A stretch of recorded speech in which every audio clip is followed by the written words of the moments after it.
So livability has been studied enormously for a city, because that's something that we can actually relate to.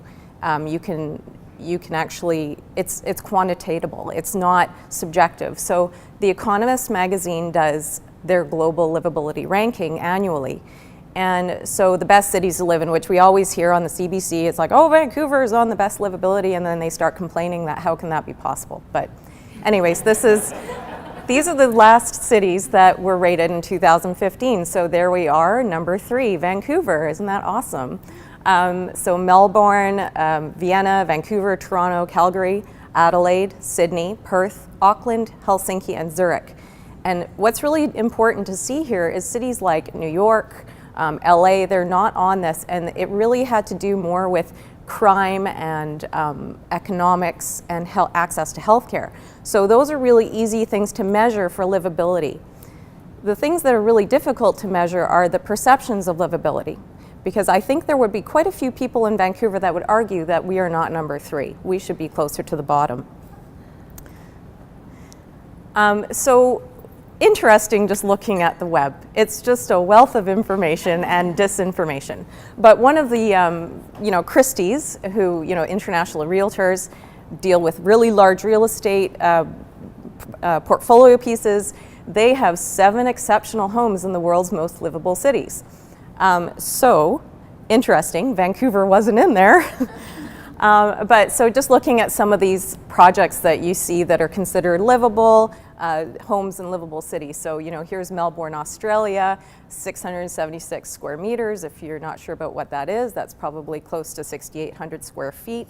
Very livable, beautiful windows, fantastic kitchen. Again, Toronto, which surprisingly, there's a large home that very generous, gorgeous, extremely livable.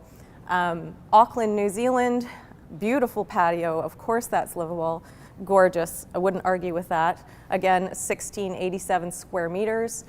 So how do we know when a home is considered livable? What do we look at when we're thinking about livability for the house? There is no gauge, there is no measure that we can use. So I just pulled some of those words from the dictionary, which I think, it is quite, when I think about livability for myself, this is, and for the projects that we work on, these are things that we would consider. So suitable. I think what's suitable, and I find what most of our clients think what's suitable, is access to daylight, spatial requirements, basic human needs to sleep, to eat, and to be clean. That it's enjoyable. It allows social interaction. It's calming, it's nurturing, it's pleasantly finished, and it's functional. And then things like making it possible to have the things to live properly. Well, this is the most subjective one. But these are things that we've been finding: space for storage, access to amenities, facilitating social behavior, and access to fresh air and outdoors. And it's really interesting just watching Jim's presentation, because when I see the projects that he has, it seems that they all check all of these boxes. But the key thing to take away here is that livability really is subjective. It has to do with the person that is going to be living in the space, and that is the only judge of livability that you can have. But in Vancouver, and as we're finding with the economy as we move forward, is it possible that a small space can be considered livable? Can we actually achieve that? So I'm just going to introduce a couple of case studies. As was described, I do a lot of multi-unit residential, but we also have a private residential project here to show the 2 sides of it. So the first case study I'd like to talk about is BosaSpace. So Bosa Properties is one of our clients. And they were faced with a dilemma, and I do commend them because we were finding that to make things affordable and to be able to sell property, they have to get smaller. But they had a dilemma that how do we actually make this worthwhile? How do we actually give value to purchasers? So they had created a concept called BosaSpace, and we worked with them in building this BosaSpace concept. So an interesting quote that was in the National Post is Daryl Simpson, who's vice president. We wanted living rooms that breathed and opened into bedrooms, bedrooms that opened up and breathed into living rooms, dining area that evolved out of the kitchen. We wanted all these 3 spaces to morph and even flow to each other. You ultimately get more real estate out of the real estate you bought. So just looking at the floor plans, and they actually show the different configurations. So very similar to a standard floor plate, but what happens is the floor plan actually lives, it moves. And so, you get this very efficient floor plate where you walk in, you have access to daylight immediately, and it is quite open. Really a great technique is the partition wall between the bedroom and the living space. It can open up to create different spatial needs. Also, the tier on space is Oh, thank you. And then, so you look at how the space morphs into another space. So with the bedroom opening up, the bed converts to a sofa. The dining area, we actually can seat 8 people at this dining space. It's showing 6, but you can fit 8. And it just becomes this really big social area. So that actually is quite successful. And then also, you can have another person sleep other than, you can make a single bed and you can keep your living space. So it really adapts to different people's needs. And if you haven't heard of the company Clay Furniture, it's fantastic for this. They really are a big part of this success story because it's to do with mechanisms and making things function over time. So they had a really great way of marketing this, because how do you actually show it? So with the display suites, we had 2 separate suites, identical in every way, down to the plates, down to the lamps. Everything was exactly the same. They set both up for a day and a night setting. On the website, they showed hour by hour how this home lives and moves and is completely adaptable. So what we have here is 8 a.m., beautiful couple waking up in the morning, having their coffee. He makes the bed, guys note that, and she's working at the dining table. 5 p.m. comes along, they're getting ready to entertain guests. So they're moving furniture around, which we ensured that the furniture was mobile and that things like the dining chairs, we actually designed a closet within the floor plan so that we could have space to stack them. So even the dining chairs were offered to purchasers. The entire thing was offered. So here we are, 6 p.m., they're getting ready for their dinner party. And then 8 p.m., they're having their dinner party. And it's quite a comfortable feeling because the living space is actually quite large when you look at it.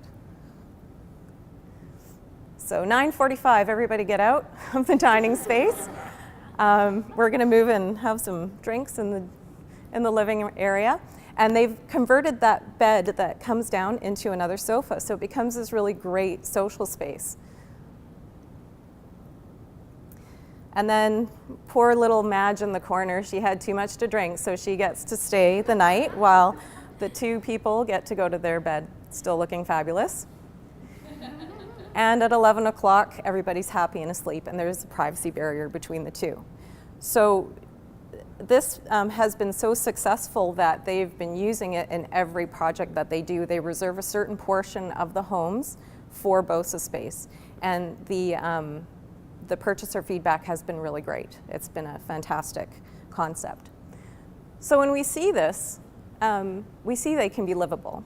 It's proven that, with smart design, with the right tools, we can make a space livable, but is it affordable?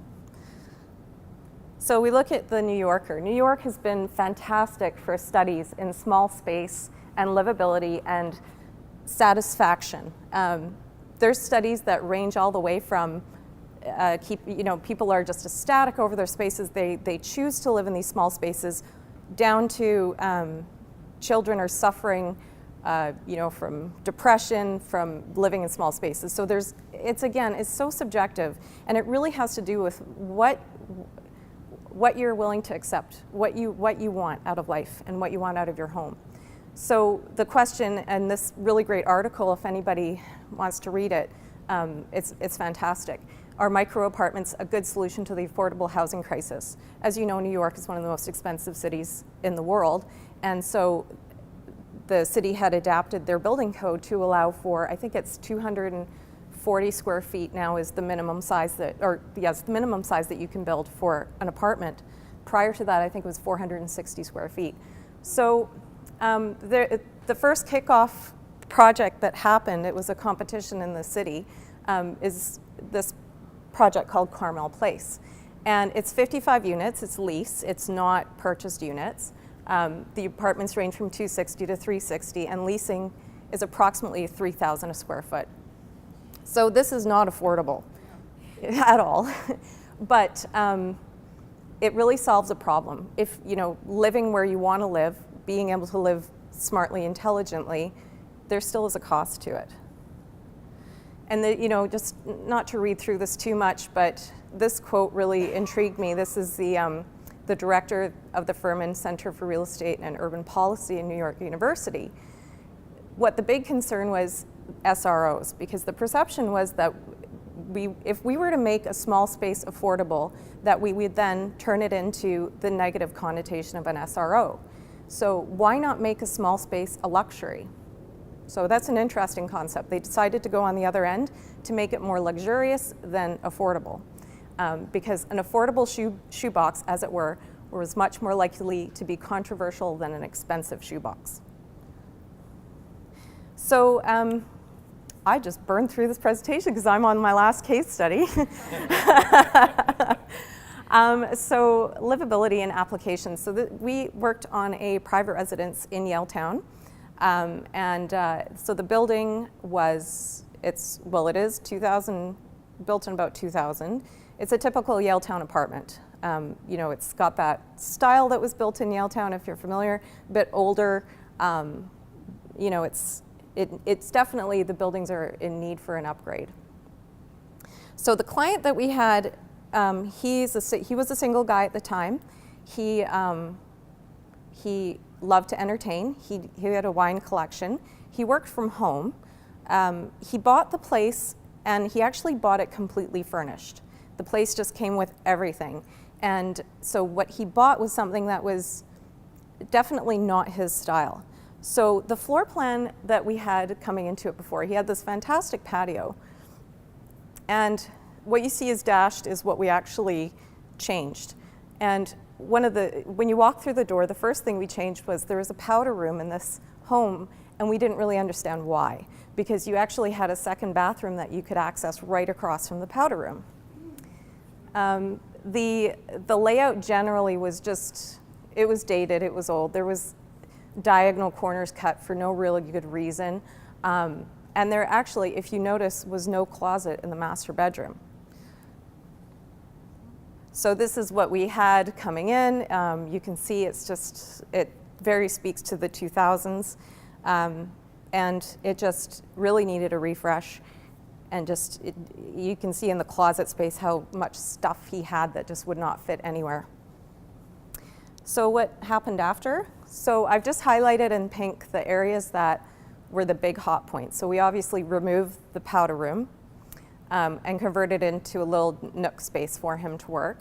We squared off the awkward corners, and we added a closet. And with the floor plan, we actually added quite a bit of millwork. And you know, it came at a cost, of course, but it was really important to the client that things actually functioned. So, you know, it's a beautiful wide open space with a floating bookcase. So we really utilized that open space for storage, and then did some really great millwork to showcase his wine collection. That back feature wall, it was before a really deep millwork piece, so we just kind of shallowed it all up and just utilized things that we have today. We don't have tube TVs anymore, so we could get rid of that. And you know, it became more of a light, airy, and pleasant space for him. So his primary goal was to make the home livable. So that was quite a subjective term for him, but in the end, it did become livable because now he actually has quite a bit of storage, and it's a great place for him to entertain. So just some more shots of it. And you know, I think part of it too is because kitchens are are so integral to the home. It's really important that they really look like furniture and that it just becomes seamless. So I think that helped achieve that. And then, you know, things like where there was a column in the center of the island, backing a bookcase onto it just made it more of a design feature. So really taking those items that are hindrances and turning them into features. And you know, it's quite a welcoming entryway when you walk in with the millwork on both sides, and it's just so nice and bright and airy. And then of course more built-ins, and then utilizing the door to what used to be the powder room became the barn door, which is really a great space saver. And you know, it's great to make the space livable. And then of course with the bathroom, added some great storage, lightened it up, brightened it up completely, and he's quite happy that he's got all this space because they had a baby since since we designed this. And the second one. He was a single guy and then he got He was. Yeah, and then he had a baby. A baby. Or just went straight to baby. There is a woman involved, Jim. So yeah, so it's this, you know, he was quite happy with the end result. And that's my presentation.